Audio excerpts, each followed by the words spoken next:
अहम खबर की तरफ आपको ले चलूं। राज्याभिषेक कल सुबह से ही हम आपको बताना शुरू कर देंगे कि क्या एग्जिट पोल्स ने जो इशारा किया है वो सही है या हवा कुछ और बह रही है। 243 सीटों के लिए 243 रिपोर्टर और 243 कैमरों की निगाहों से आप समझेंगे होने क्या वाला है। 38 जिले, 55 मतदान केंद्र, मतगणना केंद्र, और इन मतगणना केंद्रों से क्या नतीजे, किस तरीके के इशारे मिल रहे हैं, आपको सुबह से ही पता चलना शुरू हो जाएगा राज्याभिषेक में।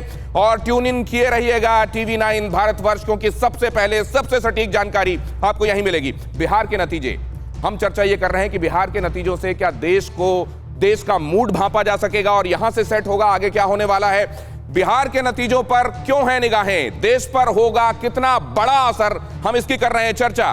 बिहार के नतीजों पर निगाहें हैं क्योंकि देश पर इसका असर माना जा रहा है। ये तमाम चेहरे जो आपको नजर आ रहे हैं, जाहिर है इनका अगर इनकी राज्य की राजनीति में इनका दखल है, तो अब राज्य की राजनीति के साथ देश में किए हुए काम और राज्य की राजनीति के जरिए देश की हवा को भांपने का काम, बाकी राज्यों के बाकी सूबों में क्या चल रहा है इसको भांपने का काम यहां से होगा। अगर बिहार के नतीजों का असर होगा तो क्या होगा, क्या नया गठबंधन बनेगा, विरोधियों के गठबंधन शक्ति का आकलन, क्योंकि आप देख रहे हैं इधर एनडीए से कुछ एक साथी छोड़ गए, शिवसेना छोड़ गया, अकाली दल अलग हो गया। आगे आने वाले दिनों के लिए क्या इशारे मिलने वाले हैं। कहा यह जा रहा है कि जैसे जैसे कुनबा एनडीए का इधर सिमट रहा है, कुछ और साथियों को इसमें शामिल किया जा रहा है। और उधर महागठबंधन जो विकल्प के तौर पर पेश किया जाता है एनडीए के, क्या वो एकजुट होकर सामने आएगा अगर तेजस्वी मजबूत होते हैं। कांग्रेस, वामपंथी, समाजवादी घटक जो एक दूसरे से अलग हो गए थे, क्या वो समाजवादी ताकतें एक साथ आएंगी, क्या होगा आने वाले दिनों में। नया गठबंधन किसको किस तरीके की मजबूती देगा। अगर तेजस्वी जीत कर आते हैं तो क्या तेजस्वी, कांग्रेस, वामपंथ ये आने वाले दिनों में एक मजबूत विकल्प के तौर पर, या यहां पर जो ये कहा जा रहा है कि अभी से महागठबंधन के साथियों की धड़कनें इस बात को लेकर तेज हैं कि पोस्टर बॉय कौन होगा, इसको लेकर क्या परेशानी होगी। नया गठबंधन बनेगा, विरोधी जीते तो सब एक होंगे या शक्तिहीन होंगे, क्या होगा अगर नया गठबंधन बनेगा, कैसी होगी एनडीए की तस्वीर। बिहार चुनाव से पहले एनडीए को 2 झटके, जिसका मैं जिक्र आपसे कर रहा था, वो लग चुके हैं। शिवसेना और अकाली दल ने पहले ही साथ छोड़ दिया है।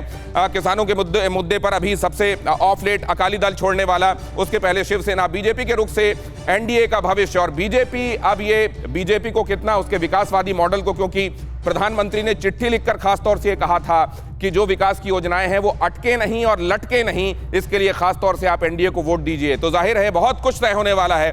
नीतीश ने साथ छोड़ा तो विपक्ष ताकतवर बनेगा। यहां क्या होगा, अगर मनमाफिक नतीजे नहीं आए तो क्या नीतीश अलग होंगे, नीतीश अलग चले जाएंगे, ना चाहते हुए भी वो एनडीए से अलग हो जाएंगे क्या, और इसका असर क्या होगा। क्या वहां पर जो विपक्ष होगा, वहां पर मौजूदा विपक्ष, मतलब आने वाले दिनों में सत्तासीन अगर तेजस्वी होते हैं तो क्या जेडीयू उनसे अलग, जेडीयू एनडीए से किनारा करेगा और इस तरीके से तेजस्वी को और बाय डिफॉल्ट मजबूती मिल जाएगी क्या। इस तरीके के तमाम सवालात हैं। महागठबंधन आगे तो विरोधी एक मंच पर होंगे, क्या महागठबंधन आगे आ गया तो क्या ये जो विपक्षी खेमे के बारे में ये बात की जाती है कि वहां सबकी महत्वाकांक्षाएं हैं, हर किसी की अपनी महत्वाकांक्षा होने की वजह से ही आपने ये देखा था कि 77 में जब ये लग रहा था कि एक मजबूत खेमा बन रहा है, वो बिखर गया। जब भी मुख्य जो ये 2 पॉलिटिकल पार्टीज, अभी भारतीय जनता पार्टी या कांग्रेस, इसके विकल्प में कुछ बनने की बारी आती है तो कभी वो एकजुट खेमा नहीं रह पाता, क्योंकि वहां हर किसी की अपनी महत्वाकांक्षाएं हैं। क्या होगा आने वाले दिनों में, क्या ये महत्वाकांक्षाएं किनारे रहकर किसी एक चेहरे को सामने रखकर ये सब एक लामबंद होकर चल पाएंगे क्या,